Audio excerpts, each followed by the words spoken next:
Inside government, I work in the Public Works Department, and then we have our utility system. So it was a cooperative effort to start this rain barrel program, and it sort of dual goals. We had the objective of helping conserve water for water outdoor use with the rain barrel, and then also to help reduce stormwater runoff to improve our Vermilion River. For conservation, we do work in the Environmental Quality Department, and with LUS, or Lafayette Utility System, they have a conservation department as well. So we want to conserve our natural resource of drinking water, which is very important. Water's life. We can't do anything without it. Then also for our surface water, we want to keep the river in good standing so that we can enjoy the river for boating and swimming. We're going to continue our rain barrel program. It's going to start off again this year in March 10th, so we're excited about that. And we have several efforts throughout the city to help the environment, with litter, with stormwater, with conserving electricity and conserving water. So we have a lot of great programs we want to continue. What are some ways that regular citizens can help contribute to your program? Okay, well, by purchasing a rain barrel or making a rain barrel, anyone, it's going to help, in any city or parish, regardless, we all have our drinking water we need to conserve and protect our surface waters. So they can start by that. They can also, reducing electricity in their house. We have our fluorescent bulbs.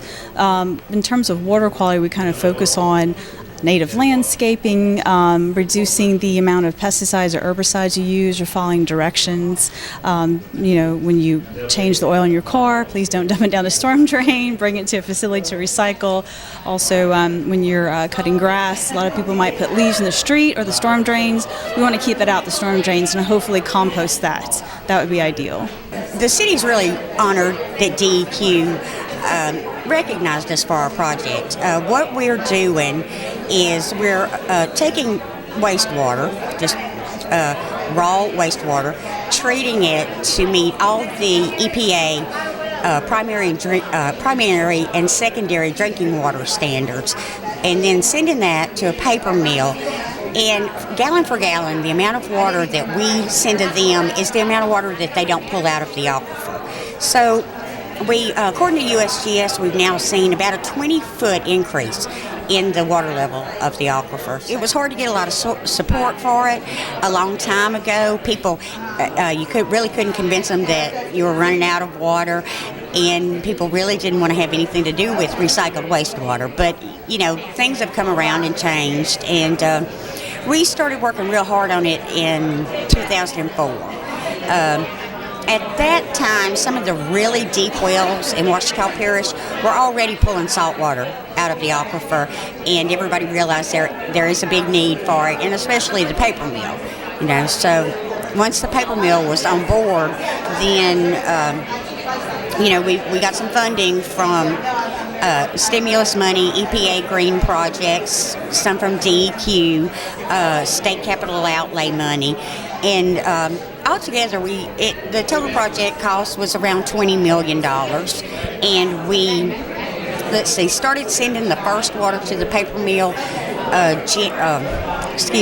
April the 30th of 2012. And we send them about 5 million gallons a day. The Urban Forestry Program received an award from DEQ for our work in bioenergy-related research. Basically, we use wood waste, especially in the urban setting, to convert it into energy, to help the environment, to conserve energy, to promoting green energy.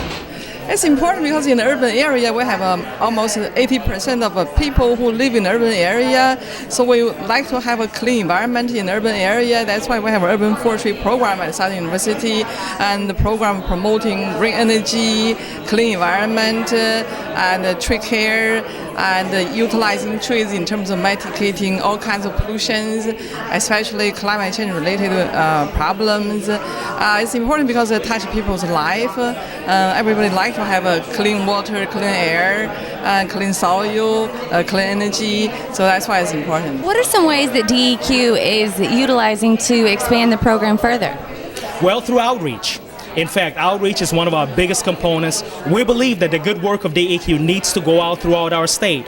We have regional offices. We attend all the major conferences and workshops in the state, such as the Louisiana Municipal Association, the Louisiana Police Jury Association, and all the other trade organizations. They always give us an invitation, and it gives us a platform to once again advance that noble mission of environmental protection and the advancement of economic development. Visit our website at www.deq.gov, but also come by the Galvez building right here at DEQ. We're on the corner of North Street and 5th Street. You always will have a pleasant reception. We'll be happy to tell you about what we do. And if you're outside of Baton Rouge, we have our regional offices throughout the state where the staff will be more than happy to give you a tour of our different offices and share with you the great mission of DEQ.